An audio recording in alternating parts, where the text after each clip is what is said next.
And hello, YouTube, and welcome back to another episode of The Zone TV Movie Entertainment with me, your host Jonathan. Once again, bringing you my thoughts and movie review and non-spoiler for Venom, Sony's Venom.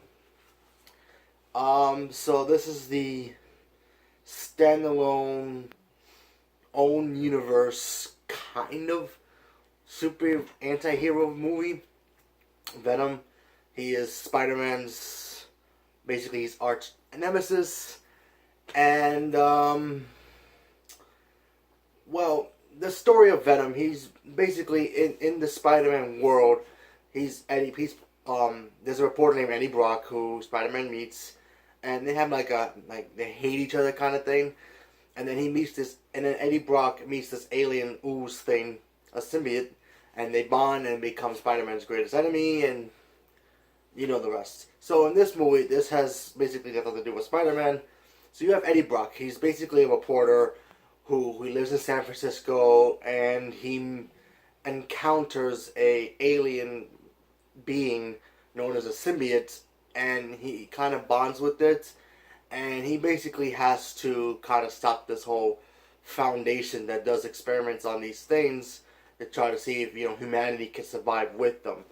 And the foundation is called the Life Foundation. So kind of a cheesy name for organization, but whatever. I'm gonna tell you straight up about this movie. I like it. I like this movie a lot. Like literally, I was so worried for this movie that it wasn't gonna be like, okay, they're making a movie that has nothing to do with its hero. Okay, it could work. It might not work, but we have to see what happens. And I think it worked. I actually thought it worked very well.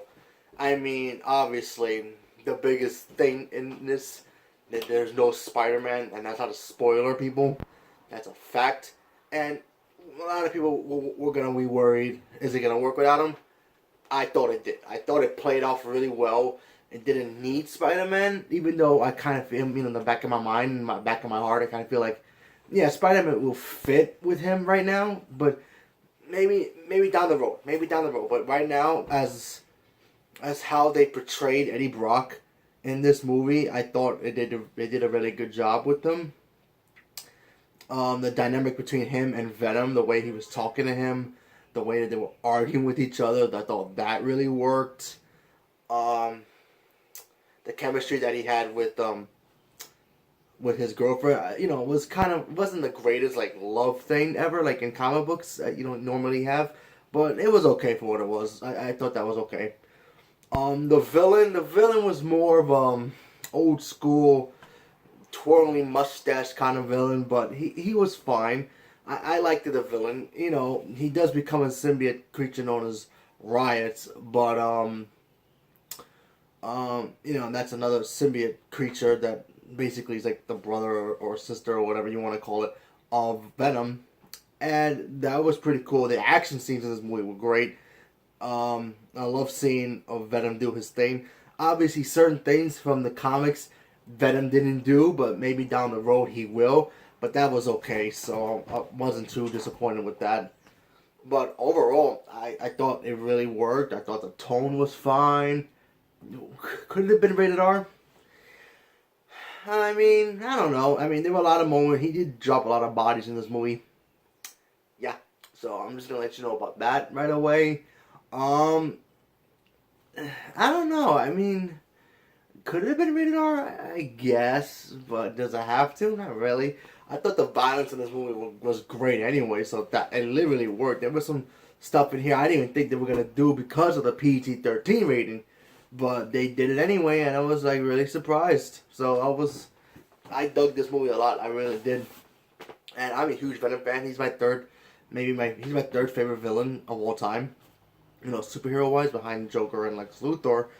So he's my third favorite villain, and I was so worried about how they were gonna handle his origin, handle how, he doesn't know Spider-Man, because that's always been his obsession. Being Venom has always been his obsession of being Spider-Man. He always wanted to be Spider-Man, but he can never be Spider-Man because there is one, and that's why he was always obsessed with him. But it worked here. They kind of set up a way. I don't want to spoil it, where they kind of set up a way why did Eddie Brock and Venom first became one? Why did he choose Eddie Brock? And when you find that out, it's like, huh, you got a point there. It kind of makes sense. It's a different tone. It's different, from the comic. You don't have to copy it, but I thought it worked really well. So there's that. Weaknesses. I wish the villain was in the movie a little bit more. That's pretty much it. I mean, the villain was great. I liked the villain a lot. He was cool. Riot was a cool character. Do I wish he was in the movie a little bit more? Sure.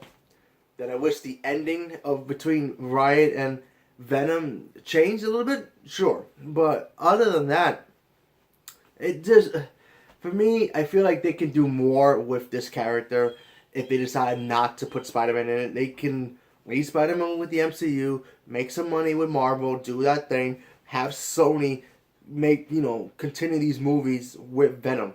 They've been planning to do a Sinister Six movie, have the Sinister Six fight Venom, have Kraven the Hunter hunt Venom.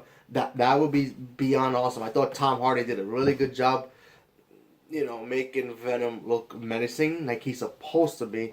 Let's face it, he's the best Venom we ever got anywhere. I mean, maybe second behind the cartoon Spider-Man. But he's way better than that Spider-Man 3 thing we ever got. Beyond anything. I mean, seriously, I wish Tom Hardy's Venom was in Spider-Man 3 because that one was atrocious. But, yeah, I like this movie. Look, if you're going to go and watch this movie, watch it for yourself. If you're a fan of Spider-Man and all his villains, and you want to see this and you're curious, but you're very nervous about the critics saying that it's a bad movie or this and this and that, just you can believe it if you want, but go check it out for yourself. If you don't like it, then that's your opinion. Nobody should force you to like a movie just because you didn't like it. If you love the movie, welcome to the club. Because I'm one of those guys who love this movie, and I think it's a great movie. And also, why I like about this movie? It does set up more. I mean, not more for this. I'm talking about more for like other type of standalone, maybe villain movies. I mean, I'm curious about that Joker movie we're supposed to be getting next year. That just kind of raised my bar a little bit more, because if Venom for me can work, I'm very curious a little bit more now how they're going to do the Joker. See what I mean? If they can make Venom work, if I can go into Venom thinking that they're going to change certain things here and there and make it work, especially if it's for me, making it work, for me to see it make it work, that's cool. I want to see what they're going to do with the Joker now.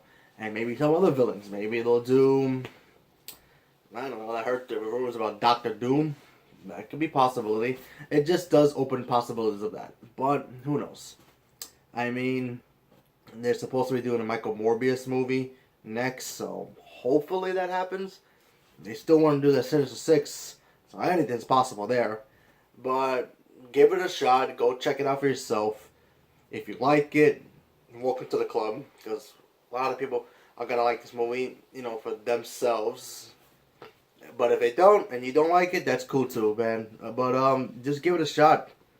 Don't worry about what the other critics say about it. Just, if you're curious about this movie, check it out and watch it for yourself. And give it a shot. Oh, there's 2 after credits in here. I would say about the first one, stay for that credit. There's another, there's another Sony movie coming out in December that has to do with the after credit for the last after credit, for the second after credit, the very ending.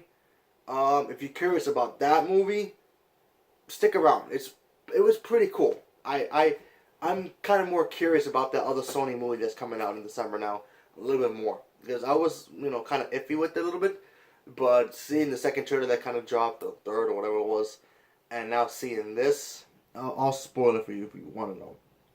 The second after credit is basically a tease of Spider-Man Into the Spider-Verse. It kind of shows you a feel of how this movie is. If you're curious about that, stay to that. It was actually pretty cool. But if you're not interested in that, stay for the mid-credit scene. It's going to really blow your mind. Because I've been waiting for something like that for years. And I was pretty satisfied. Maybe short little tease, but hopefully, just hopefully, we get something with it moving forward. But like I said, I thought Venom worked. I liked the character. I loved his dynamic with Tom Hardy. I loved that whole they that hate love relationship that they have with each other. That was great. The villain was such a cool character. I mean, like I said, the only weakness I have about this movie was the fact that I wish Riot was in the movie a little bit more. But other than that, I thought this movie worked on every level that I wanted to work in. And what else can I say? But give Venom a shot. Just give it a shot, and let's see what you guys think about it. So leave me a comment below. Let me know what you guys thought about it, and stay tuned for more. Thank you very much, and have a good day.